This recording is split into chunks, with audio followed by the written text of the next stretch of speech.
I've been studying bagpipes I've been involved in the bagpipe world for over 20 years now, first as a musician and then as I continued studying as an academic, and now I do both. I play and I talk about bagpipes. So this first picture is from the island of Karpathos, and it's the only time I will really be showing anything from Greece.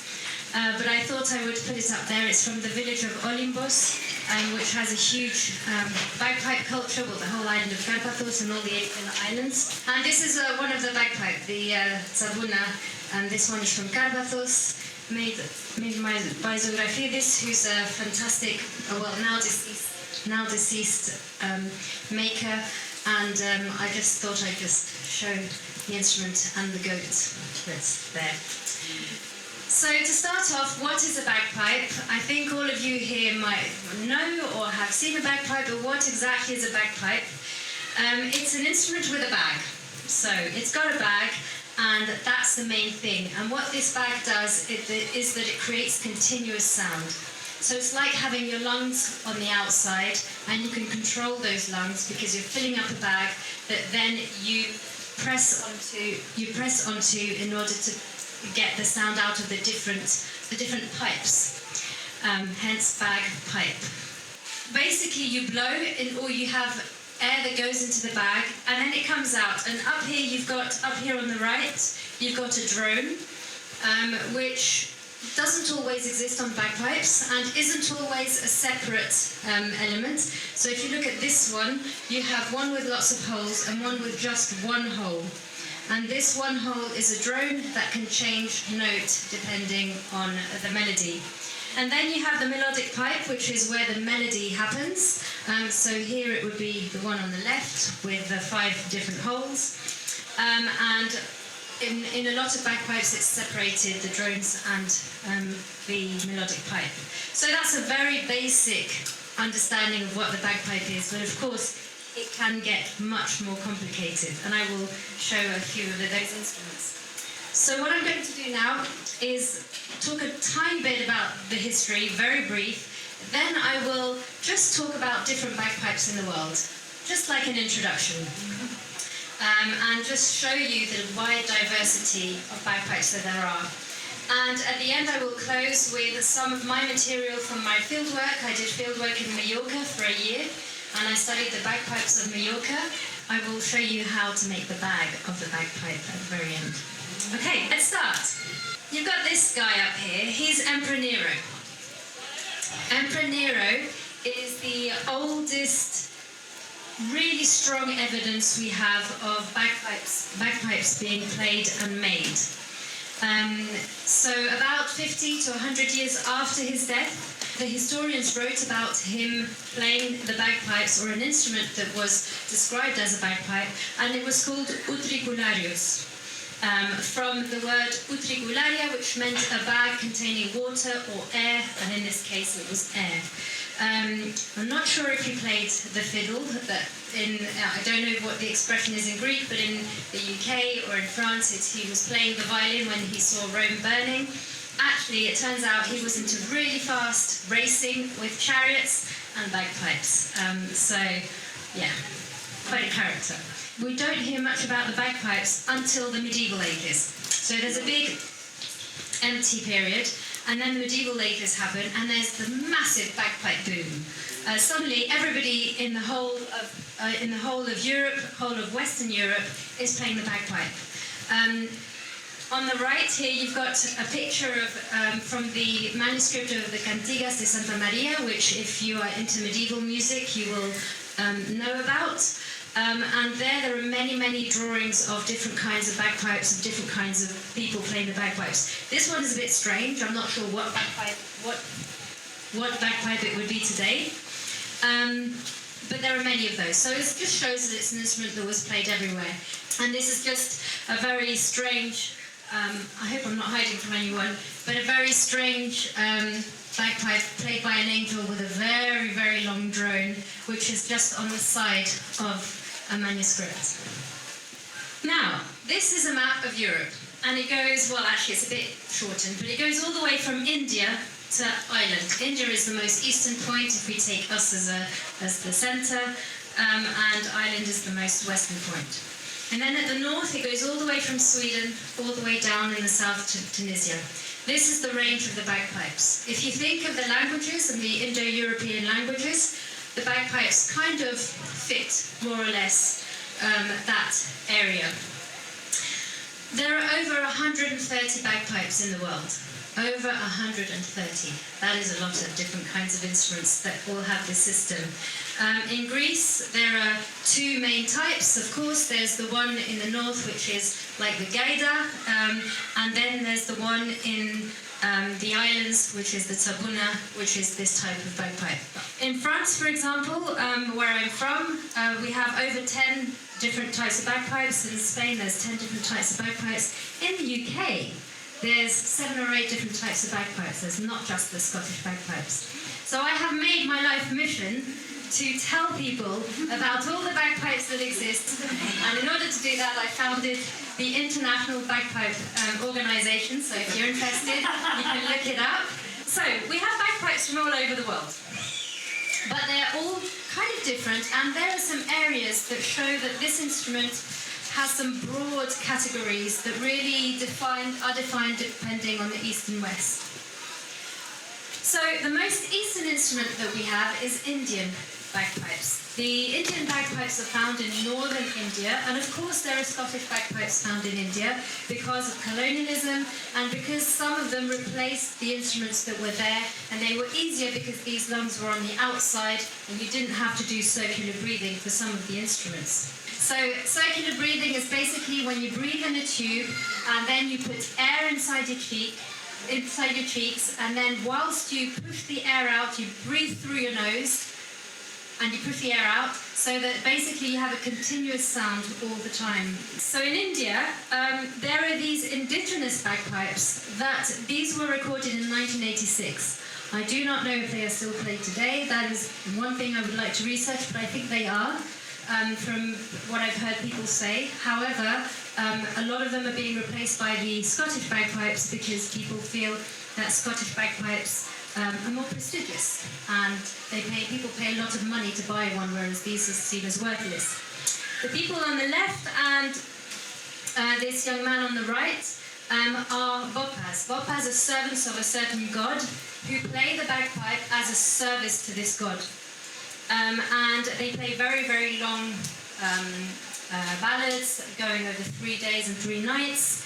And I was going to play you an example, but I couldn't download it. So if you're interested, I can give you the website of a man who took these photos in 1986 and who recorded them. So that's in India, and this was in the area of Rajasthan. So this is the area where the bagpipes are found in India. And then if we go all the way west, you go to Ireland. And of course, a lot of you have heard of the Irish bagpipes. And who has seen Braveheart? Quite a few people. Some people have seen Braveheart, right? Where is Braveheart based? Scotland. Where is the bagpipe that's playing in Braveheart based from? Ireland. First second of the film, I couldn't watch it anymore. The Scottish Highland bagpipes were played in Ireland and are still played in Ireland. And these bagpipes started emerging in the late 18th century, so late 1700s. And they're very, very, very complex instruments. They were very expensive instruments, so they were played by gentlemen. And they come from a long lineage of bagpipes through France and northern England and then Ireland, who were all gentlemen players with a lot of money. And actually they cost so much money that at the beginning they would just buy the bag and the chanter, then the bag and one drone, and then the maker would add the different bits of bagpipes when they would pay more money to get the whole bagpipe. So it might take a few years to get a full bagpipe. Now I just want you to concentrate here on this area. You can see a lot of keys, which isn't normal in a drone because a drone normally just does one note unless you have a hole. But these have keys, and these keys allow the player, so the player would be playing like this with the knee, and then the player will play with his wrist, his or her wrist, in order to play chords. So the Irish pipers can play chords when they're playing. So we're just going to hear an example of this.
According to bagpipes. And this divide is an instrument, an organological divide. So it's how the instruments are built, that's the divide. On the east, if you click on it, you have what are called single reeds. So for those of you who aren't familiar with those, think of a clarinet and an oboe. A clarinet or a saxophone has a single reed. It's just one reed going up and down against a surface. Now, the West has single reeds and a double reed in the chanter. And the double reed is what the oboe plays, and it's a reed that goes like this. This is the very simple way of explaining it. And so in the East, there are no double reeds, and in the West, there is only one exception to this, with a little bit in France, a bit like the Asterix and Obelix village, where they only have double reeds. So basically what bagpipe scholars think is that these single reed bagpipes used to be everywhere, and then eventually died out when the double reeds came about. The double reeds can be very, very loud bagpipes. So the double reed, if you think, that's like a Scottish bagpipe, and the single reed would be like this bagpipe. And I'm going to explain what this is about. So, let's go to the eastern area. So the eastern area is where you have these single reed bagpipes. So both in the chanter and in the drone, you have single reeds. So think clarinet, saxophone. Now these single reeds only work in tubes that are cylinders. So that is why all the bagpipes in the East that you meet will have a cylinder. And if you see a bagpipe or a tube that has a cylinder, it will be a single reed inside it. Bagpipes are found everywhere from Belarus, Bulgaria, Croatia, Greece, Malta, Poland, Turkey, Tunisia. They're found in all this area, and they're found all the way up to Sweden as well. So Sweden would be the furthest north. And then that little region in France where they have them as well. So we're just going to hear the sound of this, and I chose some kabagaida for you. Oh, this is a bagpipe from Tunisia, and then the mizwit, and this is the little bagpipe from France. So we're going to hear some kabagaida.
Is probably one of the most beautiful bagpipes that exist, I think we all agree, and And then the west is the other type of bagpipes, which we call hybrid bagpipes, and they're hybrid because for the melodic pipe they use these double reeds, and then for the drones are always cylinders, so the drones will use the single reeds. So they're hybrid basically. And this is the famous, of course, Scottish bagpipe is one of those. So I think most of us have the Scottish bagpipe in our head, so I'm not going to play it. But we also have the gaita, which is very famous from northern Spain, from Galicia. And a third one, this one is a bagpipe from Aragon. And this bagpipe has actually a very lovely story because, as you can see, there's a bag underneath there, but they always cover their bagpipes generally in the west. Like you can see the Highland pipes, it becomes a very nationalistic and very, there's a lot of identity and symbols going in these. The Galicians, they sometimes have velvet and lots of very fancy stuff and all the different threads. And Aragon has a little dress, a little girl's dress. And this is because, legend says, one bagpiper lost his little girl. And he was so sad that he dressed his bagpipe with the dress of his little girl who had died, so that he felt that his little girl would continue living through his instrument. So that's the story of the Aragon. And it was revived not long ago, about 30, 40 years ago, after having completely died out for many decades, which is the case of a lot of bagpipes. Okay, so we're going to hear the bagpipe that I play, which is the Galician Bagpipes, the bagpipe I started out with. And you're going to hear two pipers here. You're going to hear two pipers here playing in the backdrop of the Galician Sea. The squares you see on the sea are where they cultivate the mussels, so you can see that. But there's two bagpipes. They're playing the Muñeira Chantada, and they play two voices. So in Galicia, the bagpipes are often played with two people, and they play thirds. So let's listen to them.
Which is an exception today, but in the past, historically, there are not many, but 4 or 5 of these, of bagpipes which are just double reeds. All of it is double reeds, so think oboe reeds. And the zampogna in Italy, southern Italy, is one of those. And if you look at the instrument a little bit, and in the video you'll see more, all the different tubes are cones.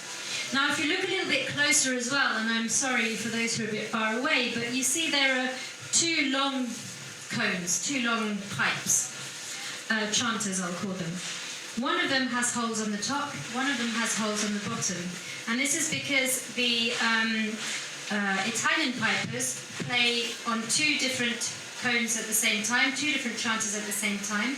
And the left hand generally does a rhythmic accompaniment, a little bit like this in a way, just a bit more complex, and the right hand does the melody. And now the bagpipes, they've developed them even more so that there's a key on a third of them, so you can also create chords when you play the zampogna, which is pretty incredible to hear. The zampogna is another one of those instruments which, when you hear, you have to fall in love with it as well. Now we're going to see a video now of a man who's very well known in Italy because he's a fantastic player, but he's also a very good zampoña maker, so I'm assuming that he's playing his instrument there, and he's also got excellent style.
Amazing dude.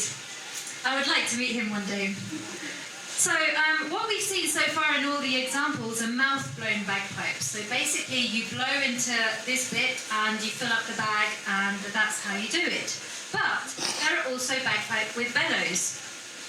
So these are mouth-blown and then the bellows. And the bellows are this device here, which are strapped around your waist, and you go up and down, and it fills in the bag just like you would an organ or the fire. It's the same system as the bellows for lighting a fire. Exactly the same thing.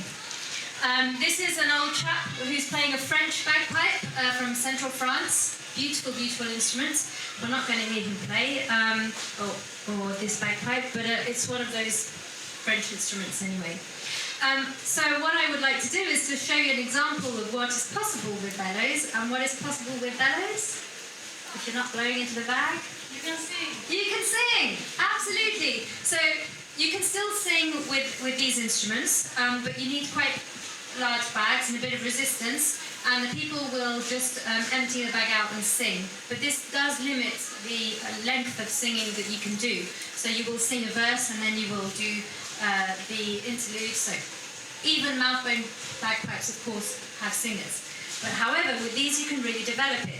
And we're going to see a friend of mine who's currently doing a walking tour in Austria and has revived the Bohemian Bagpipes from around that area. And he sings and plays this bagpipe, but also it's beautiful because he accompanies himself with some harmonies, so it's very nice to hear.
Of the different kinds of bagpipes that you can find around the world. So you've had bellows, you've had mouth blowing, you've had single reed, double reed, hybrid bagpipes. So it just shows you the variety of these instruments, which all use the same mechanism of the bag and the continuous sound. But as you can hear, none of them have the same sound. And all of them, if you know how to play one, you don't necessarily know how to play another.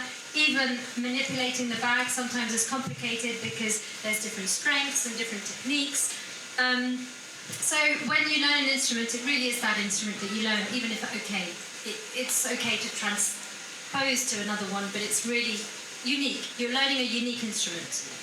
So now we're going to go, just for the last 10 minutes, to some of my fieldwork material in Mallorca. And this was a present that the people who I was working with gave me in June 2012 when I was over there. And they said, right, Cassandra, you've been here for long enough now.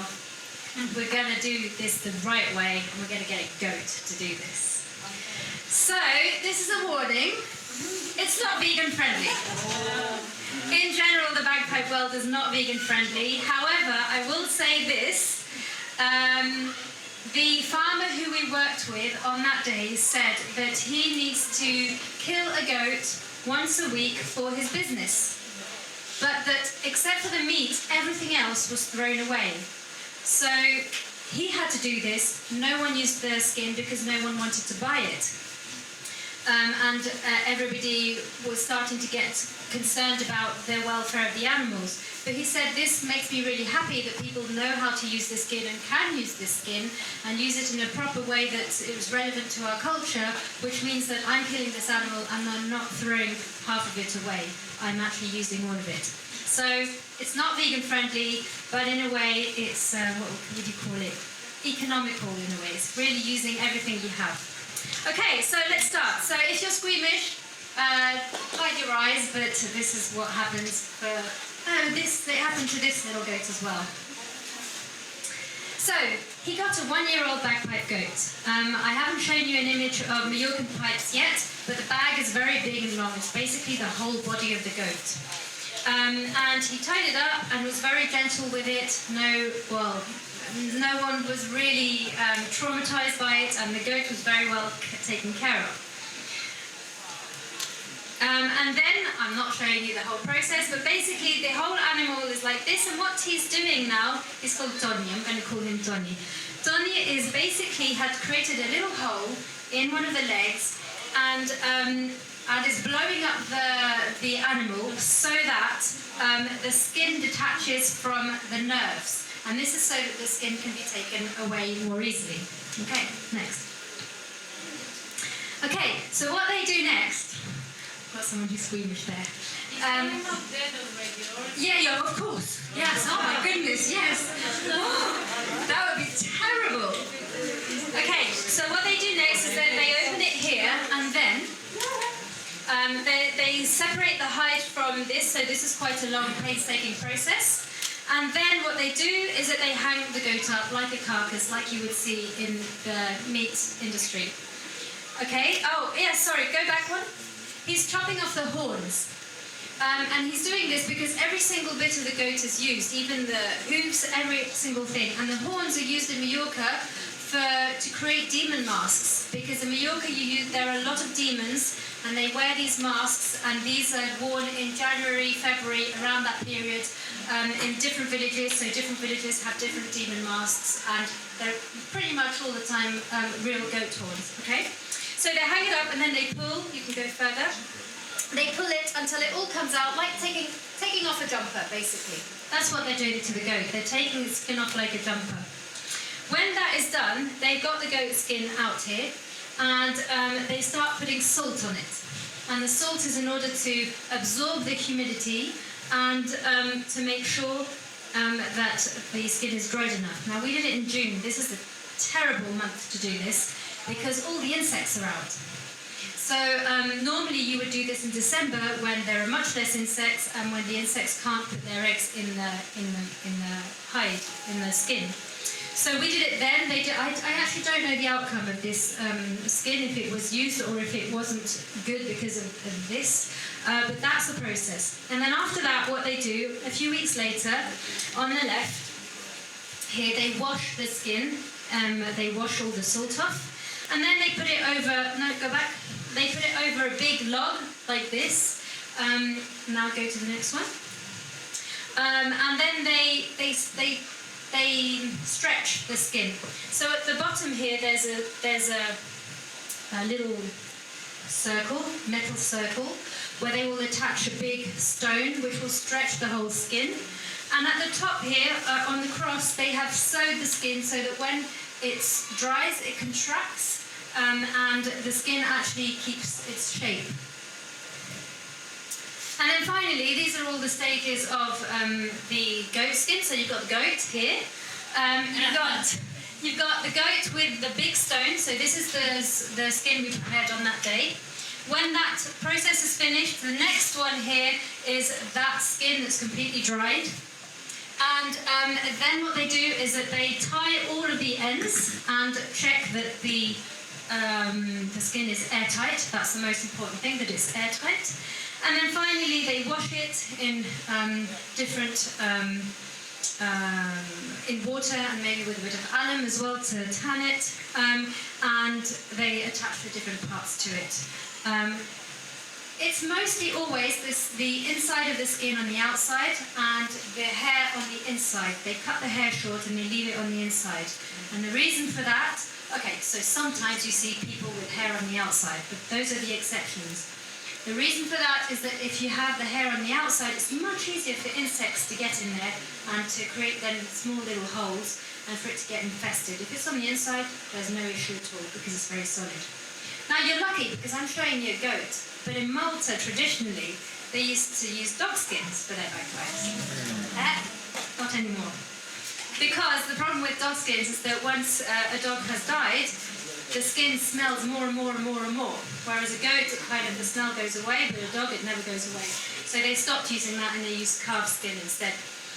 Now, today, a lot of skins are synthetic, especially in Western Europe. They started using Gore-Tex, and then now they use a hybrid kind of synthetic materials that recreates the resistance of the skin in order to make it feel more like a natural animal hide, even if it isn't. And this is the instrument on the right-hand side here being played in the equivalent of a panigiri in Mallorca, in the fiesta. And the Mallorcan bagpipes are always played with the flaviol and tamboril, which is basically a one-handed flute and a drum, and so this complements both instruments. So the bagpipe kind of creates the continuous sound, and the flaviol tamboril creates the rhythm and the articulation. I'm just going to show a quick one of my field recordings. They are playing the song of Sant Antoni, leading the saint out for the animals to be blessed. So, yeah.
Before I'd like to open this, and this video can only be played for a minute if you want.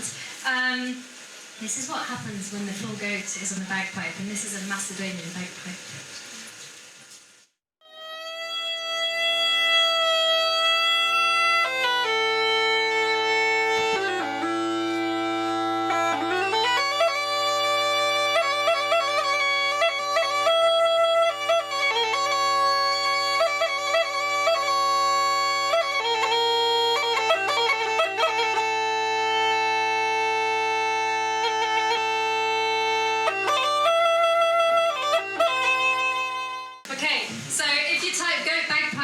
Macedonian bagpipes on YouTube, you'll find it. He's got quite a few of those. But that's actually what is used, and this is what this instrument is, and we mustn't forget it when we see this instrument, that these are these animals who kind of have a second life when they are made and when they are played. And actually, when you're aware of this, I think it really makes you aware of what it means to play an instrument like that for the musician, and you kind of have to know the whole process. It's not just about these wooden parts which take a long time to make and to carve and a lot of know-how, but it's also the animal that lived and then lives through your pipes. Okay, and that's a picture of at the end of the concert. So thank you very much for listening.